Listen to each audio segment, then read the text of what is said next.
আসসালামাইকুম। আমরা বর্তমানে অবস্থান করছি হরিণছড়া ইউনিয়নের আঠিয়াবাড়ি গ্রামের তেলিপাড়া এক মহল্লায়। হ্যাঁ, দেখুন বন্ধুরা, আমরা যে বিষয়টা নিয়ে এখন আলোচনা করবো, এখানে একটা মাছা আছে যেটা আমরা বলি বাঁশের টং গ্রাম ভাষায়। ট্যাংকটা এত বড় যেটা নির্বোধ ব্যক্তি অবাক হয়ে যাবে যে আসলে এত বড় টং এটা আসলে কি হবে। আসলে আমরা যাওয়ার পথে দেখলাম, তারপর মনে করলাম যে আসলে এত বড় টং তো আমরা কখনোই দেখিনি। দেখুন আমার ভিডিওটা টানতে পারছেন, এত বড় টং। এখন আমাদের কাছে এক আইনজীবী সম্প্রদায়ের সেক্রেটারি সাহেব বসে আছে, তার সাথে আমরা শুনবো এই বিষয়ে, টং বিষয়ে তার মন্তব্যটা কি। জি আসলে এলাকায় আসা হয় অনেকবার।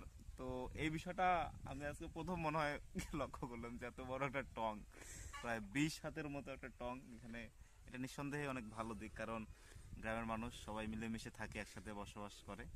তো সবাই মিলে যখন বসা যায় তখন নিশ্চয় এটা সম্প্রীতির একটা বিষয় আমি বলবো।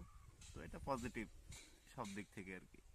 ঠিক আছে, মাননীয় আইনজীবী আপনাকে ধন্যবাদ। আচ্ছা।